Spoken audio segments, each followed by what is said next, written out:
को पहुंचा सकते हैं लोगों तक, अगर हम खुद भरे हुए हैं तो। हालेलुया। तो आज का वचन जो है, मैं पहले इस वर्ष को पढ़ूंगा। भजन संहिता 115 उसकी 16 आयत को मैं पढ़ूंगा। इसमें लिखा, स्वर्ग तो यहोवा का है, परंतु पृथ्वी उसने मनुष्यों को दे दी है। इंग्लिश में लिखा, the heavens are the Lord's heaven, but the earth he has given to the children of man. Children of man, जो इंसानों से इंसान पैदा होते हैं, परमेश्वर ने पृथ्वी उनको दे दी है। द चिल्ड्रन ऑफ मैन, इसमें एक सिंगुलर लिखा, यानी कि आदम का जो वंश पैदा हुआ, जो आगे से आगे इंसान पैदा होते गए, परमेश्वर ने पृथ्वी उनको दे दी है, उनके नाम पे रजिस्ट्री कर दी है। अब वो चाहे इसे उजाड़ें, चाहे रखें, चाहे कैसा तबाह कर लें, ये उनकी मर्जी है। परमेश्वर इंटरवल नहीं करेगा उसमें। इसीलिए मैं कहता हूं कि जो कुछ भी, इसका वचन का अर्थ क्या है कि स्वर्ग तो परमेश्वर का है, यहोवा का है, पर पृथ्वी, धरती उसने मनुष्यों को दे दी है, उसने बंदों को दे दी है, इंसानों को दे दी है, हमें दे दी है। अब जो कुछ भी धरती के ऊपर होना है, उसके बीच में इंसान का इन्वॉल्व होना मोस्ट इंपॉर्टेंट है। आप किसी के घर में जब एक जगह खाली होती है, प्लॉट खाली होता है, आप जा सकते हैं वहां पे, वहां से गुजर सकते हैं, पर जहां पे जब घर हो गया, रजिस्ट्री हो गई, आप बिना उसकी परमिशन के एंटर नहीं कर सकते। वहां पे आप बिना परमिशन के अंदर जाके पानी नहीं पी सकते। ये मोस्ट इंपॉर्टेंट है कि उस घर का मालिक जिसके नाम पे रजिस्ट्री है, वो आपको इनवाइट करे, वो एग्री हो आपके अंदर आने के लिए, फिर आप आ सकें। इसीलिए इंसान को एक एग्रीमेंट में आना पड़ता है परमेश्वर के साथ, उसकी महिमा को, उसके काम को धरती पर होता हुआ देखने के लिए। बाइबल में लिखा, जब स्वर्गदूत मरियम के पास आया, मरियम कुंवारी थी, परमेश्वर के दूत ने उसे कहा, परम प्रधान परमेश्वर की छाया तुझ पर होगी, पवित्र आत्मा तुझ पर उतरेगा और तू गर्भवती होगी बिना रिलेशन के। और वो डर गई एकदम से, पर फिर भी उसने क्या कहा, जैसा तूने कहा है वैसा ही हो। वो एग्रीमेंट में आई परमेश्वर के दूत के साथ, परमेश्वर की आवाज के साथ, और फिर वो प्रेग्नेंट हुई और बच्चे को जन्म दिया, जो यीशु मसीह बन के उद्धारकर्ता बन के आया। अगर वो एग्री नहीं होती तो हो सकता था कि वो मर्जी पूरी ना होती, परमेश्वर किसी और को चुन लेता। एक इंसान का एग्री होना परमेश्वर के साथ, क्योंकि बिना आपकी, मैं आपको वचन में से बताऊंगा, एक वचन हम पढ़ेंगे इसी के साथ ताकि मैं आपको और अच्छे से बता सकूं। जेनेसिस चैप्टर 19, उत्पत्ति उसका 19 चैप्टर हम खोलेंगे। Book of Genesis chapter 19 verse 21 और 22 को पढ़ेंगे।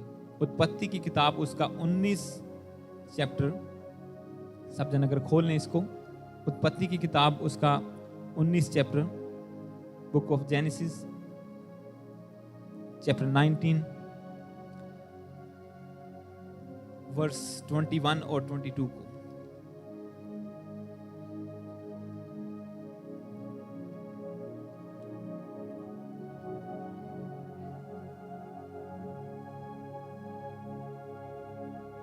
इसमें लिखा है, जेनेसिस चैप्टर 19 वर्स 21 और 22। ये पूरी स्टोरी पढ़ने वाली है, पर मैं आपको 2 वर्स पढ़ूंगा आपके लिए।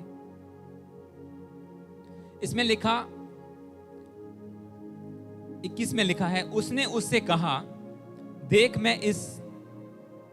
मैंने इस विषय में तेरी विनती स्वीकार की है, और जिस नगर की चर्चा तूने की है उसको मैं नष्ट ना करूंगा। फुर्ती से वहां भाग जा, क्योंकि जब तक तू वहां ना पहुंचे तब तक मैं कुछ ना कर सकूंगा। इसी कारण उस नगर का काम स्वार पड़ा। 22 को मैं इंग्लिश में पढ़ूंगा। इसमें लिखा, escape there quickly, for I can do nothing till you arrive there.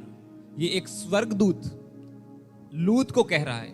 जो लूत की स्टोरी आप जानते हैं कि वो सदोम में रहता था, और वहां पे परमेश्वर का क्रोप आया, परमेश्वर गुस्सा हुआ उन लोगों से, क्योंकि वो सब लोग व्यभिचार में थे, गंदगी में थे, जुआ खेलने वाले, हर तरह के गंदे काम वहां पे होते थे। सारा नगर, सारा देश, सारी सिटी वो गंदगी में डूब गई थी, पाप में। और परमेश्वर ने कहा, मैं इस नगर को तबाह कर दूंगा। पर लूत वहां पे धर्मी इंसान था। परमेश्वर ने कहा, परमेश्वर के दूत ने उससे कहा कि जब तक तू इस नगर से निकल के, जो नगर तूने कहा है कि मैं वहां भाग जाऊं, वहां तक नहीं पहुंचेगा, मैं यहां पे कुछ नहीं कर सकता। मतलब एक इंसान का इतना अधिकार है धरती के ऊपर, इतना अधिकार है। परमेश्वर भी उसके साथ, परमेश्वर कर सकता है, वो सब कुछ कर सकता है, पर परमेश्वर अपने वचन का पक्का है, जो हमने पहले पढ़ा। उसने कहा कि स्वर्ग परमेश्वर का है पर धरती इंसानों की है, इसलिए इंसानों के द्वारा ही परमेश्वर सब काम करेगा। आपको पता है, जब आप जेनेसिस को पढ़ते हैं, जब आप एक्सोडस को पढ़ते हैं, निर्गमन की किताब को, उसमें लिखा कि मूसा को तैयार होने में 40 साल लगे और 30 साल लेट हो गई डिलीवरेंस किनकी? इजरायली लोगों की। परमेश्वर ने कहा 400 साल के बाद मैं तुम्हें आजाद कर दूंगा, तुम 400 साल गुलामी में रहोगे, उसके बाद तुम आजाद हो जाओगे। पर मूसा रेडी नहीं था, मूसा रेडी नहीं था। उसे 40 साल लगे नम्र होने में, तैयारी करने में। जब वो तैयार हुआ, फिर परमेश्वर ने उसे भेजा कि तू जा और इन लोगों को डिलीवर करके लेके आ। 5-6 लाख लोगों को एक बंदा डिलीवर करके आजाद करके लेके आया। किया उसने परमेश्वर की सामर्थ्य के द्वारा, पर बिना मूसा के परमेश्वर ने उन्हें डिलीवर नहीं किया। क्योंकि परमेश्वर कहता है धरती के ऊपर जो होगा वो इंसान के थ्रू होगा, इंसान के जरिए होगा, मैं इस्तेमाल करूंगा। इसीलिए जब धरती पर उद्धार का टाइम आया, तब भी खुद परमेश्वर इंसान बन के यीशु मसीह के रूप में आया। वो डायरेक्टली भी सब कुछ कर सकता था, अगर वो पहले आग भेजता था, अब भी भेज सकता था, कुछ भी कर सकता था, पर वो इंसान बन के आया, क्योंकि धरती पर काम करने के लिए इंसान चाहिए परमेश्वर को। इसीलिए उसने यीशु मसीह इकलौते पुत्र को इंसान के रूप में भेजा, ताकि इंसानों की तरह खाए पिए, इंसानों की तरह दुख सहे, इंसानों की तरह बात करे, ताकि इंसान समझ जाए। और आज जो हम इंसान हैं, परमेश्वर ने हमें चुना है, और उसने, इंसान तो हम हैं, परमेश्वर ने अपना आत्मा हम में भरा है ताकि वो हमारे जरिए काम कर सके। आज भी परमेश्वर चाहता है कि लोग डिलीवर हों, आजाद हों, जो जकड़े हुए हैं सालों से वो डिलीवर हो जाएं। पर उसके लिए परमेश्वर को क्या चाहिए? एक इंसान चाहिए, एक सरेंडर इंसान। जैसे मूसा पहले गुस्से वाला था, उसने एक बंदे को मार दिया, वहां से भाग गया, फिर इधर उधर झगड़े करने वाला था। धीरे धीरे धीरे वो बकरियां चराने लगा और फिर वो नम्र होता गया। जैसे वो बिल्कुल दीन हो गया, उससे परमेश्वर का विजन आया। उसने देखा, एक आग को देखा, परमेश्वर की फायर को देखा, और उसके बाद वो मुंह के बल गिरा वहां पर। और उसके बाद परमेश्वर ने कहा मैं तुझे इस्तेमाल करूंगा, क्योंकि बिना एक इंसान के परमेश्वर धरती पर कुछ ना करेगा। ये वचन में भी कहा कि उसने कहा, लूत को कहा कि जब तक तू उस नगर में ना पहुंचेगा, जब तक तू धर्मी है, जब तक तू बचेगा नहीं, वहां तक पहुंच नहीं जाएगा, मैं इस नगर को नाश नहीं कर सकता। परमेश्वर कहता है, वो कहता है कि तब तक आग नहीं आएगी, तुझे भाग के वहां पे चला जा, ताकि मैं जो काम करने के लिए आया हूं वह काम कर सकूं। हालेलुया। इसी तरह से अलग अलग वचनों में आप पढ़ते हैं, इजरायली भी ऐसे फ्री हुए। एक वचन आप और पढ़ेंगे, उसके बाद फिर मैं इसका मेन जो पार्ट है वचन उसमें जाऊंगा। पहला राजा उसकी 18, पहला राजा फर्स्ट किंग्स चैप्टर 18 वर्स 1 को हम पढ़ेंगे। पहला राजा 18 की 1।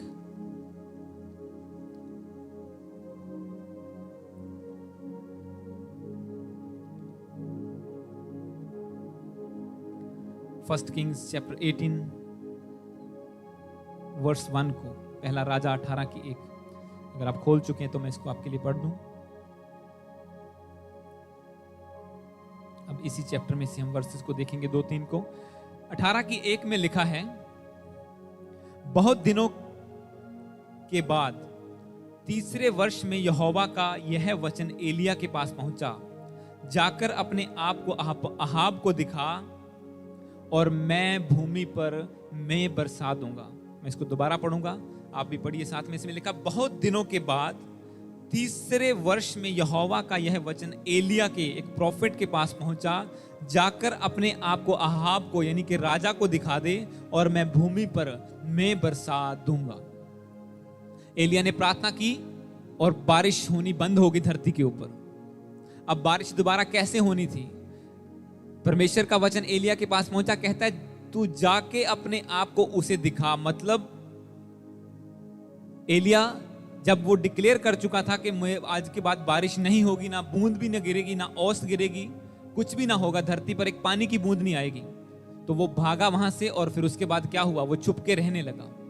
पर एक टाइम आया, परमेश्वर का वचन उसके पास वो कहता कि अब तेरा टाइम आ गया अपने आप को दिखाने का, अब तेरा टाइम आ गया। पहले परमेश्वर ने उसे कहा था, हाँ उस नाले में जाके छुप जा, हाँ उस गुफा में जाके छुप जा, वहां पे तेरा इंतजाम करूंगा मैं। और परमेश्वर ने इंतजाम किया।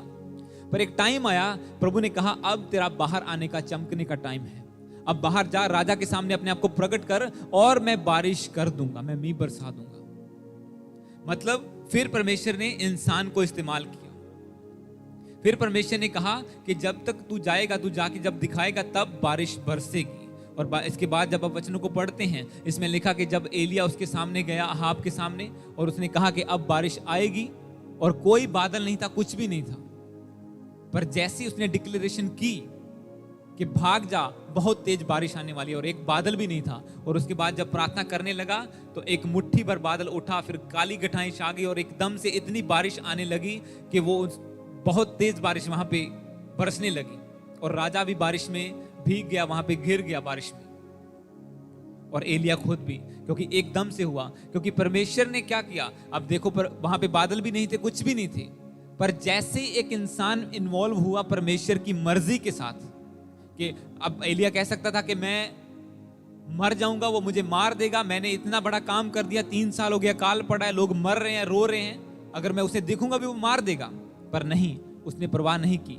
उसने परमेश्वर के वचन को लिया और चला गया राजा के सामने, और जब गया तो बिग मिरेकल उसने देखा। आज परमेश्वर यही इंसानों से चाहता है, वही वो आपसे और मुझसे चाहता है कि हम जाएं और लोगों के सामने जब डिक्लेयर करें कि आओ भाई, तुम चर्च में परमेश्वर के नाम से प्रार्थना करेंगे, यीशु के नाम से आप चंगे हो जाओगे। जिस बीमारी का इलाज डॉक्टर नहीं कर सके, प्रभु करेगा उसका इलाज। जो मसला तेरा वकीलों से हल नहीं हुआ, डॉक्टर से हल नहीं हुआ, आजा चर्च में, यीशु मसीह इसको हल करेगा। परमेश्वर चाहता है दिखाओ अपने आप को जाके, और मैं बारिश कर दूंगा, आशीष की, हीलिंग की, जो भी चाहिए तुम्हें बारिश मिल जाएगी। पर तुम्हें पहले अपने आप को उठना होगा। अराइज, एक वचन में लिखा इससे पहले कि उठ और फिर तू चला जा, उठ और चल। जब तू अराइज करेगा, जब तू उठेगा, उसके सामने जाएगा, परमेश्वर कहता है तब मैं बारिश बरसा दूंगा। बारिश प्रभु ने ही बरसानी थी, पर उसे एक इंसान चाहिए था जो जाए और राजा को डिक्लेयर करे कि देख, यही परमेश्वर है जिसने बारिश रोकी थी, और वही आज बरसाने वाला है। उन्हें कोई बादल नजर नहीं आता था, चारों तरफ अकाल पड़ा हुआ था, पर फिर भी अगर बारिश हुई तो इसका मतलब ये परमेश्वर का काम था। पर वो दिखा कैसे एक बंदे को? उसे कैसे पता चलता कि परमेश्वर ये काम करने वाला है? अगर एक बंदा ना जाता तो वो ऐसे बादल आ जाते, बारिश हो जाती, वो सोचता ठीक है, एकदम से बादल आए हैं, बारिश हो गई है, कुछ नहीं, एक मौसम की तब्दीली हुई है। पर जैसे उसने जाके डिक्लेरेशन की, उसने कहा कुछ नजर तो नहीं आ रहा, पर वो कहता है, जब इसके बाद आप पढ़ते हैं आगे वचनों को, उसने कहा कि जल्दी से अपना रथ जुतवा ले, अभी से इतनी बारिश आने वाली है, कहीं ऐसा ना हो कि तू बारिश में घिर जाए और अपने घर ना पहुंच सके।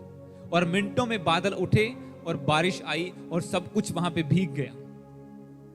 जब एक इंसान परमेश्वर की मर्जी के साथ इन्वॉल्व हुआ तो बिग मिरेकल हुआ। 3 साल से जो बूंद नहीं गिरी थी, एकदम से बड़ी बारिश आने लगी। अब जो चीज मैं असली आपको बताना चाहता हूं इस वचन के द्वारा, हम उसकी ओर बढ़ेंगे। आज एक इंसान इफेक्टिव क्यों नहीं है, एक क्रिश्चियन इफेक्टिव क्यों नहीं है? परमेश्वर तो बड़े बड़े काम करना चाहता है।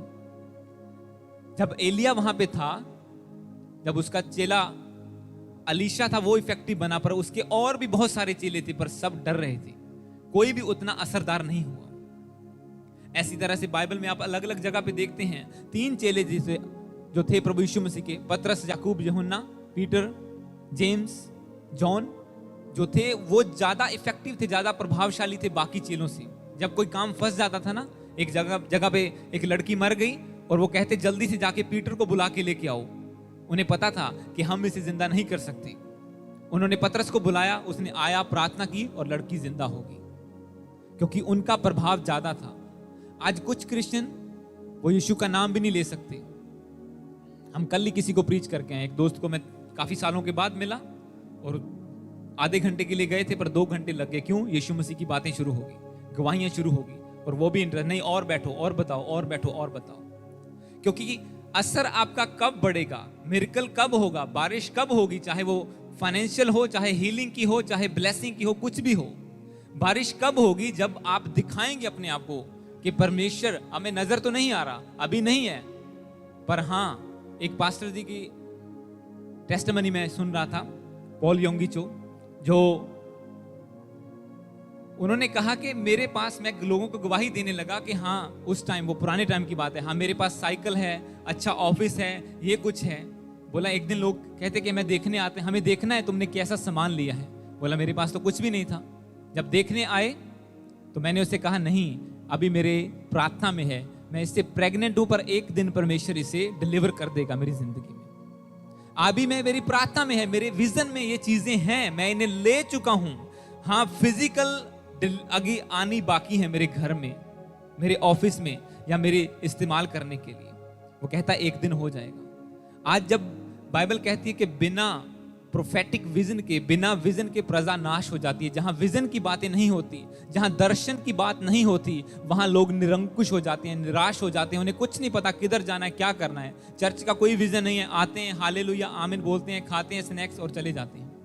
कोई विजन नहीं है, कहां जाना है, अगले हफ्ते हमने कहां जाना है, उससे अगले महीने हमारा क्या प्लान है, हम कहां बढ़ता हुआ देखने चाहते हैं प्रभु के नाम को, हम किस लेवल पे प्रीच करना चाहते हैं, कितने लोगों तक पहुंचना चाहते हैं। ये फ्राइडे हमारी टीम मीटिंग थी, हम यही बात कर रहे थे कि आगे हम क्या देखना चाहते हैं। जो प्रभु ने विजन दिया, मैंने सबसे डिस्कस किया, और परमेश्वर उसे पूरा करेगा। हम उसके लिए प्रार्थना भी करेंगे आज इसके आखिर में। पर अभी एक वचन को हम पढ़ेंगे इसके साथ, इसी 18 का 17, इसी चैप्टर की वर्स 17 से लेके 24 तक। पहला राजा 18 चैप्टर उसकी 17 आयत से लेके 24 तक मैं पढ़ूंगा। आप सब लोग मेरे साथ पढ़ेंगे बाइबल पे। इसमें लिखा, एलिया को देखते ही अहाब ने कहा, हे इजराइल के सताने वाले, क्या तू ही है? उसने कहा, मैंने इजराइल को कष्ट नहीं दिया, परंतु तू ही ने और मेरे पिता के घराने ने दिया है, क्योंकि तुम यहोवा की आज्ञाओं को टालकर बाल देवताओं की उपासना करने लगे। अब दूत भेजकर सारे इजराइल को और बाल के 450 नबियों को और अछोरा के 400 नबियों को, जो इजेबेल की मेज पर खाते हैं, मेरे पास करमेल पर्वत पर इकट्ठा कर ले। अब अहाब ने सारे इजराइलियों को बुला भेजा और नबियों को करमेल पर्वत पर इकट्ठा किया, और एलिया सब लोगों के पास आकर कहने लगा, तुम कब तक दो विचारों में लटके रहोगे? यदि यहोवा परमेश्वर हो तो उसके पीछे हो लो, और यदि बाल हो, यानी जिसकी वो पूजा करते थे, बाल हो तो उसके पीछे हो लो। लोगों ने उत्तर दिया, लोगों ने उत्तर में एक बात ना कही, वो कुछ बोल ना पाई। तब एलिया ने लोगों से कहा, यहोवा के नबियों में से केवल मैं ही रह गया हूं, और बाल के नबी 450 मनुष्य हैं। इसलिए 2 बछड़े लाकर हमें दिए जाएं, और वे एक अपने लिए चुनकर उसके टुकड़े टुकड़े काटकर लकड़ी पर रख दें, और कुछ आग ना लगाएं। और मैं दूसरे बछड़े को तैयार करके लकड़ी पर रखूंगा और कुछ आग ना लगाऊंगा। तब तुम अपने देवता से प्रार्थना करना, और मैं यहोवा से प्रार्थना करूंगा, और जो आग गिराकर उत्तर दे वही परमेश्वर है। हालेलुया, जोर से बोलो हालेलुया। हालेलुया। कौन परमेश्वर है? जो आग गिराकर उत्तर दे। तो मैं क्या कहना हूं, इफेक्ट कब आएगा एक बंदे का? जब उसकी जिंदगी में फायर आएगी। तो आग के बिना, अब यहां पे वो कहते हैं हमारा परमेश्वर परमेश्वर है, ये खड़ा है तुम्हारे सामने, तुम्हारा तो दिखता भी नहीं है। हमारा दिखता तो है, ये देखो इतना ऊंचा हमने बनाया है, ये हमारा परमेश्वर है, हम इसकी पूजा करते हैं, हम इसके गीत गाते हैं, ये करते हैं, वो करते हैं। तुम्हारा परमेश्वर कहां है? हम 450 में, तुम्हारे बंदे सारे मारे गए, तुम्हारा परमेश्वर कहां है? एलिया कहता मैं अकेला बच गया हूं, पर परमेश्वर ने और भी 7000 लोग बचाए थे, पर उसे लगा कि मैं अकेला रह गया हूं। उसने कहा मैं अकेला बचा हूं, तुम 450 बंदे हो। अब फिजिकल देखने में क्या आता था कि उनका परमेश्वर परमेश्वर है, क्योंकि वो जीत रहे थे, वो सामने खड़े थे, परमेश्वर के लोग, उसके नबी सारे मारे जा रहे थे, कुछ भी नजर नहीं आ रहा था, अंधेरा था। फिजिकल आंखों से देखने में यही नजर आता था। पर उसने कहा कि यहां पे एक वेदी बनाओ, यहां पे बलि रखो, जो आग उतार के उत्तर देगा वही परमेश्वर है। इतना चैलेंज लिया उसने, क्योंकि उसे कॉन्फिडेंस था अपने परमेश्वर के ऊपर। उसे पता था जो परमेश्वर 3 साल तक काल पैदा कर सकता है, बारिश को रोक सकता है, और फिर एक प्रार्थना के द्वारा उस बारिश को बरसा सकता है, वो ये काम भी कर सकता है, वो आग भी भेज सकता है। आज एक बंदा, एक क्रिश्चियन बंदा क्यों इफेक्टलेस है? उसकी जिंदगी में फायर की कमी है। और वही कैसे लोग मानेंगे तुम तो ऐसे हॉल में जाते हो, ऐसे हालेलुया आमीन बोलते, कहाँ है परमेश्वर? सब लोगों के अपने अपने हैं, पर हमारा क्या है? कुछ भी नहीं है, खाली हॉल है।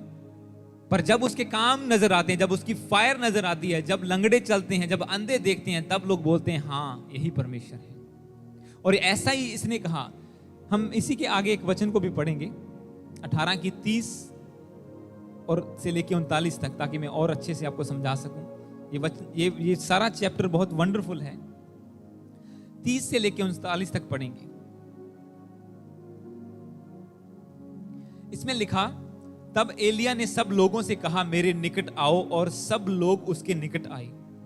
तब उसने यहोवा की वेदी जो गिराई गई थी मुरम्मत की, और फिर एलिया ने याकूब के पुत्रों की गिनती के अनुसार, जिसके पास यहोवा का यह वचन आया था कि तेरा नाम इज़राइल होगा, 12 पत्थर छांटे, और उन पत्थरों से यहोवा के नाम की एक वेदी बनाई, और उसके चारों ओर इतना बड़ा खड्डा खोद दिया कि उसमें 2 सुआ बीज समा सके।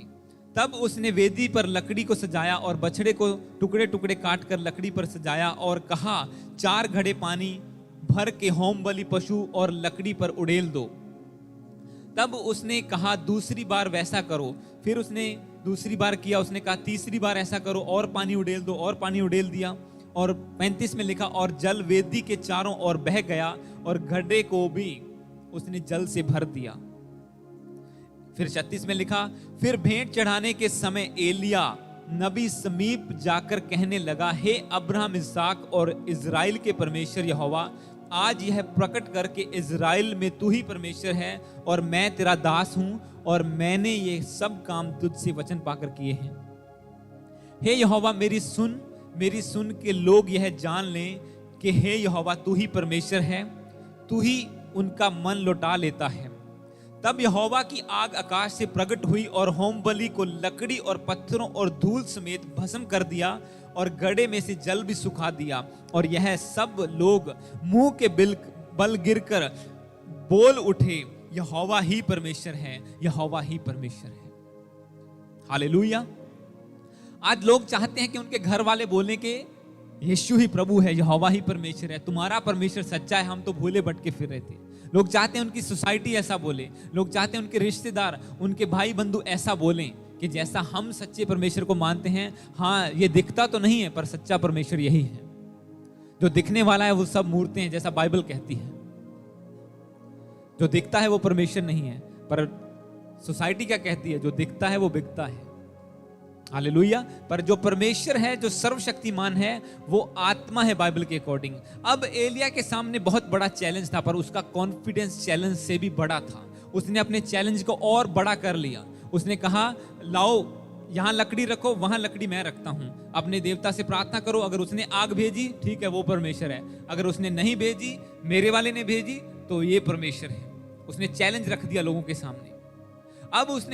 अब दूसरे लोग हमने बीच में जो स्किप किया है, उन लोगों ने प्रार्थना की, अपने आप को लहूलुहान कर लिया, और वो उनका मजाक उड़ाने लगा, कहीं तुम्हारा देवता सोया ना हो, ऊंची आवाज से करो। और वो ऊंची और बोलने लगे, रोने कुर्लाने लगे, और कुछ भी आवाज नहीं आई।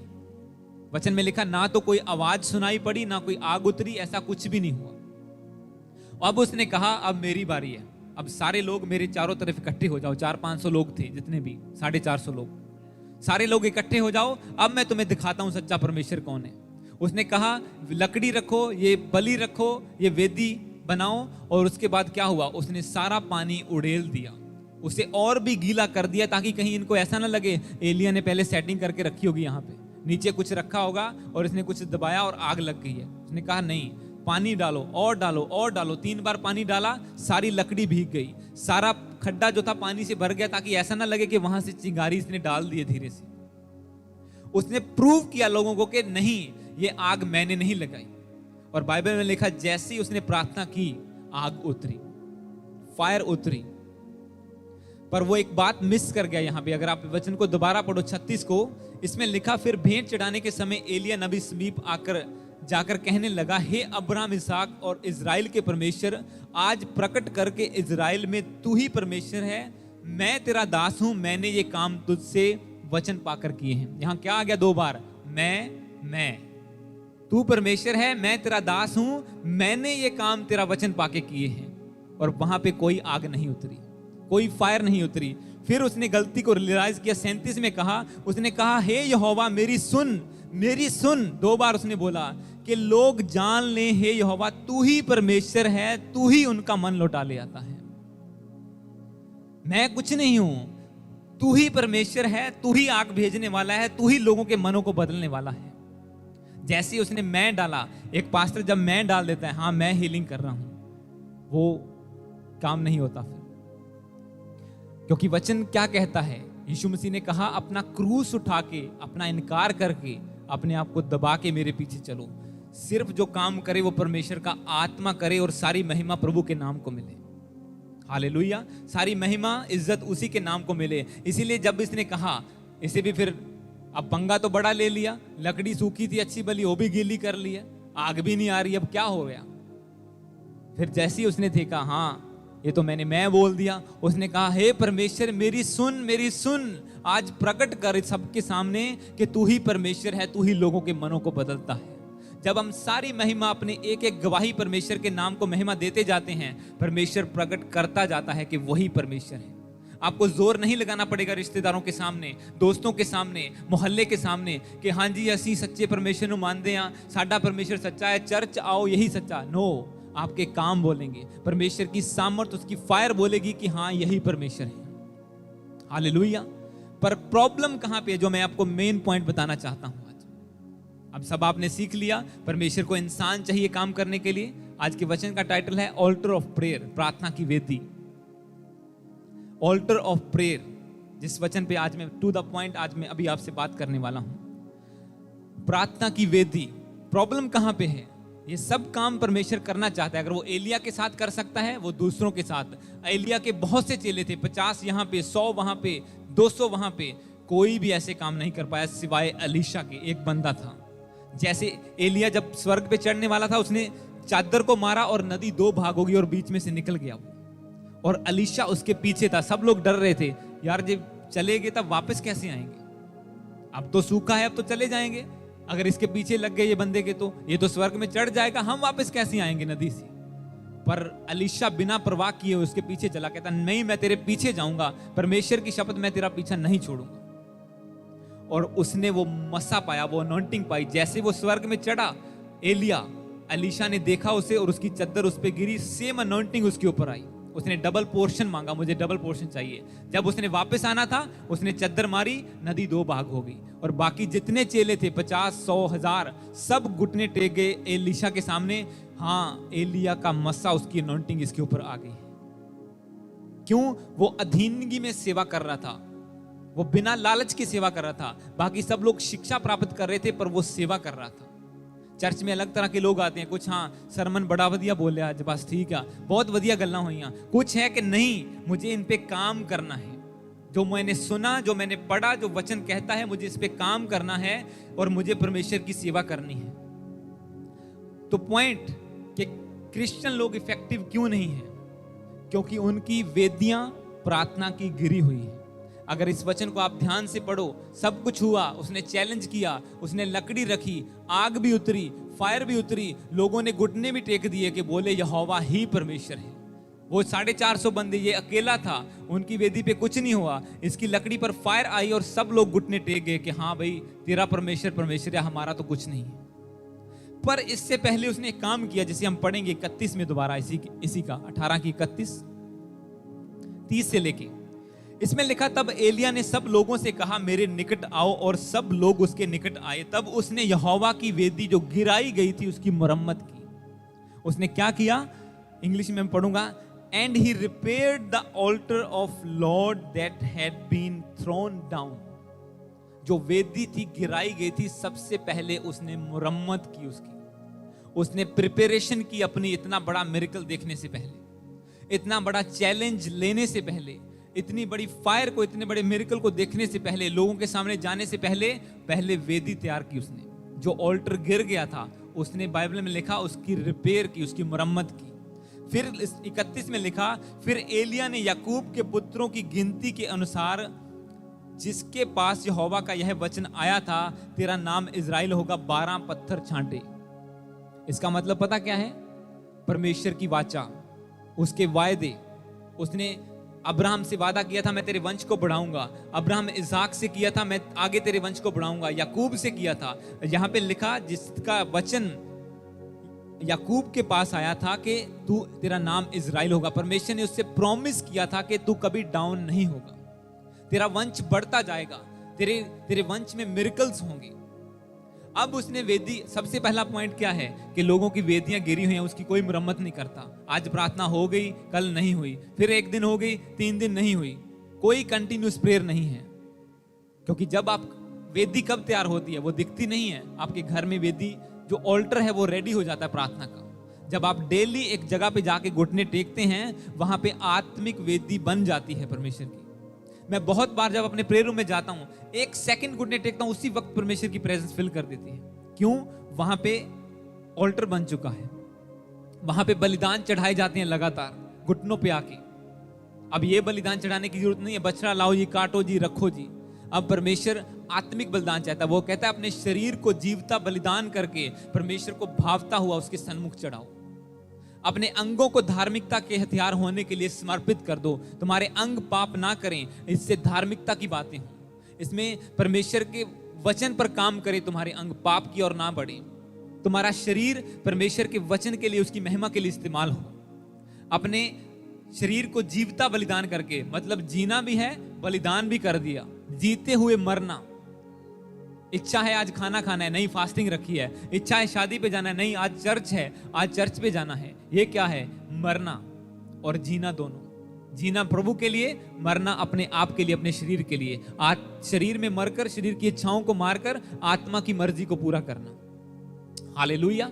अब प्रॉब्लम क्या है कि वेदी जो गिरी है, लोग उसकी मरम्मत करने से पहले मिरेकल को देखना चाहते हैं। इच्छा तो ये है कि मैं बचाऊं, मेरा घराना बचाया जाए, मैं प्रार्थना करूं और रोगी चंगे हो जाएं, मैं प्रेयर करूं तो इतना मिरेकल हो जाए, मैं प्रार्थना करूं मेरा फाइनेंस बढ़े, मेरी बरकत बढ़े।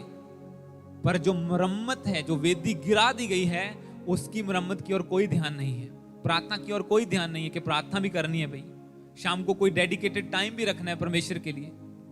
खाने का टाइम है, जॉब पे जाने का टाइम है, सारे का हर चीज का टाइम है, पर प्रेयर का कोई डेडिकेटेड टाइम नहीं है। होगी नहीं होगी नहीं होगी, 5 मिनट होगी तो भी कोई नहीं, 15 मिनट होगी तो भी कोई नहीं। कोई इंक्रीमेंट नहीं है कि इस बार इतनी की थी, अगले हफ्ते इतनी करेंगे, अगले हफ्ते से इतनी करेंगे। कोई नहीं है, कोई मरम्मत नहीं होती। और दूसरी बात, एलिया ने क्या किया? परमेश्वर की वाचा बीच में लेके आया, उसके वायदे, उसका वचन बीच में लेके आया। उसने 12 पत्थर किसके अनुसार छांटे? बाइबल में लिखा, फिर एलिया ने याकूब के पुत्रों की गिनती के अनुसार, जिसके पास यहोवा का वचन आया था, तेरा नाम इजराइल होगा, 12 पत्थर छांटे और उन पत्थरों से यहोवा के नाम की एक वेदी बनाई। वेदी बनाई उसके बाद किससे? पत्थरों से। आपको वेदी किससे बनानी है? परमेश्वर के वचनों से।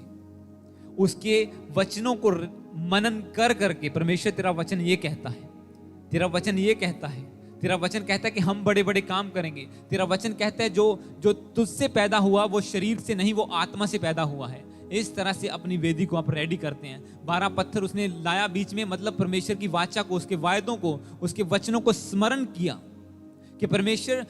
इसलिए जब उसने प्रार्थना भी की तो उसने कहा, हे अब्राहम, इसहाक, याकूब के परमेश्वर, आज प्रकट कर, तू ही परमेश्वर है।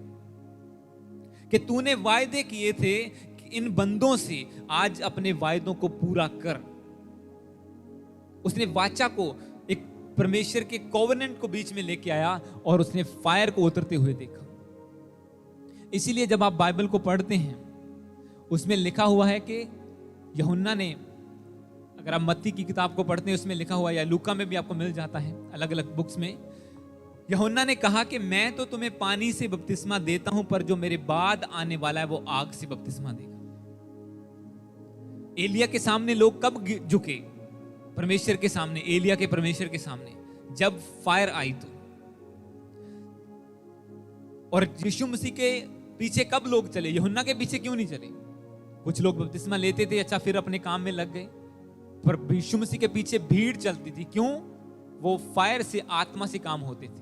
उसने कहा, मैं तो तुम्हें पानी से बपतिस्मा देता हूं, पर जो मेरे बाद आने वाला है वो बड़ा महान है, वो सामर्थी है, वो तुम्हें आत्मा से और आग से बपतिस्मा देगा, ताकि तुम फायर फिल्ड होके उस फायर को प्रकट करो लोगों के बीच में। और फिर लोग बोलें कि हाँ, यहोवा ही परमेश्वर है, यीशु ही प्रभु है। हालेलुया। पर लोग खाली हैं, वेदी कोई तैयार नहीं की, वाचा का कोई पता नहीं, वचन में क्या कहां लिखा है कोई भी पता नहीं। बाइबल खोल ली, नहीं तो धूल पड़ी हुई है, संडे उठा ली, ले आए, बंद की बंद रख ली, बंद की बंद घर ले गए। बहुत से लोगों की स्टोरी है ऐसी। हालेलुया। आशीष का वचन बोल दिया, डिक्लेरेशन हो गई, आमीन बोल दिया, हाँ जी पूरी हो जानी अपने आप। पर परमेश्वर का वचन कहता है कि तुम्हें वर्क आउट करना पड़ेगा अपनी सैल्वेशन के लिए। आपने लास्ट संडे इस वचन को सुना था कि सैल्वेशन आपको बढ़ानी होती है। आपकी सैल्वेशन हो गई, अपने फाइनेंस में सैल्वेशन चाहिए, बोना पड़ेगा। अपने घर में सैल्वेशन चाहिए, वचन का मनन करना पड़ेगा, परमेश्वर के सामने बलिदान चढ़ाने पड़ेंगे। आप बचे हैं, आपका घराना बचाया जाए, इस वचन को डिक्लेयर करना होगा डेली। इस वचन के ऊपर जो दुष्ट आत्माएं काम करती हैं, इस वचन के खिलाफ उन्हें डांटना होगा। जो पुराने बंधन है उन्हें तोड़ना होगा, अपनी जिंदगी से, परिवार से, फाइनेंस से। जब डेली आप करते जाएंगे, एक टाइम आएगा, फायर उतरेगी और वो सब कुछ चेंज हो जाएगा। इसीलिए यहां पे भी बदल गया। पर भाव किनका ज्यादा था? कौन बंदा ज्यादा ताकतवर होगा? जो 450 है, जो अकेला है वो।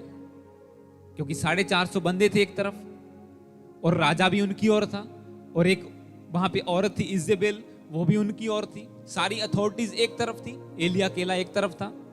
पर प्रभाव किसका बड़ा? फायर आने के बाद एलिया का। लोगों ने किसके सामने घुटने टेके? एलिया के परमेश्वर के सामने। उसने कहा ठीक है, आज फैसला कर लो, अगर तुम्हारे वाला है, बाल के सामने तुम घुटने टेकते हो, अगर वो परमेश्वर है उससे मान लो, नहीं तो फिर यहोवा के पास आ जाओ। तो उन्होंने भी मान लिया, एग्रीमेंट हुआ, और वेदियां बनाई, और एक पर फायर आई, एक पर नहीं आई। आप सोचो, वहां पे भी फायर नहीं आती तो क्या फर्क रहता है क्रिश्चियन में और एक आम बंदे में? एक क्रिश्चियन बंदा भी हर तीसरे दिन बीमार है, एक दूसरा बंदा भी बीमार है। क्रिश्चियन बंदा भी गालियां बकता है, वो भी बकता है। क्रिश्चियन बंदे को भी घटी रहती है, हमेशा पैसे मांगता रहता है, वो भी पैसे मांगता रहता है। फिर फर्क कहां हुआ? परमेश्वर कहां दिखा? फिर उसकी महिमा कहां प्रकट हुई? फिर अब वो भी गिड़गिड़ा रहे थे, कोई आग नहीं उतरी। अच्छा, एलिया ने भी प्रार्थना की, कोई आग नहीं उतरी। फर्क कहां पे हुआ? कोई फर्क नहीं हुआ। उनका परमेश्वर भी सच्चा है, इसका भी अपनी जगह सच्चा है। पर जब उसने दोबारा प्रार्थना की कि परमेश्वर तेरी महिमा को प्रकट कर, अब्राहम, इसहाक, याकूब के परमेश्वर, तू ही परमेश्वर है, ये प्रकट कर, तू ही मनों को बदलता है, ये प्रकट कर। और फायर उतरी, और फिर सब लोग एक तरफ जितने भी थे, एक अकेले बंदे के सामने झुक गए। हालेलुया। एक क्रिश्चियन अकेला काफी है बदलने के लिए, अपने नगर को, अपने शहर को, अपने देश को। अगर वो एक ठान लेके, हाँ मैं परमेश्वर की वाचा पर काम करूंगा। ये वचन आपको यही बताता है कि एलिया ने पहले काम किया, प्रिपरेशन की। इसलिए प्रभु ने भी कहा तुम ठहरे रहो। चेले सब रेडी थे, बपतिस्मा ले चुके थे, परमेश्वर के वचन को सुन चुके थे, यीशु मसीह के साथ रह चुके थे, प्रार्थना करनी सीख चुके थे। पर प्रभु ने कहा ठहरे रहो जब तक तुम स्वर्ग से सामर्थ यानी कि पवित्र आत्मा को ना पालो। इस नगर से बाहर नहीं जाना। और वो वहीं पर कितने दिनों तक एक रूम में बैठे प्रार्थना करते रहे, वेट करते रहे। और एक दिन पवित्र आत्मा आग की तरह उतरा और सब लोग फायर से भर गए। फिर कहते चलो अब लंगड़े चलाते हैं, और वही काम हुआ फिर। हालेलुया।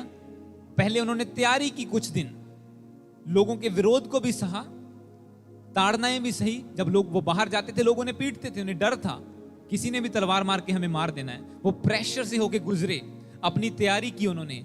और जब तैयारी करते गए, एक दिन कहते परमेश्वर तेरा वचन कहता है कि अंत के दिनों में तो आत्मा सब मनुष्यों पर उड़ेलेगा। जोएल नबी की बुक से वो प्रार्थना करे थे 2:28 से, और फायर आई उसी दिन। और उस दिन वो जब आग से भरे, कोई उनका सामना नहीं कर सका। इवन किचन में काम करने वाले लोगों का भी कोई सामना नहीं कर सकता था। बाइबल कहती है स्तिफनस इतना भरा हुआ था आत्मा से, वो किचन में काम करता था, वो लोग कोई उसका सामना नहीं कर पाते थे। और वो काम कहां पे करता था? खाना बनाने का, कलीसिया में, चर्च में। उसका चेहरा स्वर्गदूतों की तरह चमकता था। कैसे? क्योंकि वो सब फायर फील्ड थे। जब पतरस को जेल में बंद कर दिया, कलीसिया ने क्या किया? प्रार्थना की, और परमेश्वर ने स्वर्गदूत को भेजा। ये क्या है? ये फायर का काम है, ये आग का काम है, ये आत्मा का काम है। और क्रिश्चियन लोग अपनी जिंदगी में इस काम को नहीं देखते हैं। रीजन क्या? कि प्रार्थना की वेदियां क्या है? वो घिरी हुई हैं, और कोई फर्क नजर नहीं आता एक क्रिश्चियन की और आम बंदे की जिंदगी में। और परमेश्वर आपको यही कहता है, अपनी वेदियां बनाओ, ऑल्टर को रेडी करो, और उसके बाद परमेश्वर की सामर्थ को उतरता हुआ देखो अपनी जिंदगी में, जिसे देखकर लोग भी बोले। कल मैं अपने दोस्त के पास बैठा था, कई सालों के बाद मिला, और उसके साथ हम ऐसी टेस्टिमनी शेयर करने लग गए। और उसके बाद काफी इंटरेस्ट हुआ। वो कहता यार मेरे पास बहुत जने होके गए हैं, उसके बेबी ब्लेसिंग मिली उसको परमेश्वर की ओर से, और लोग विजिट करते हैं।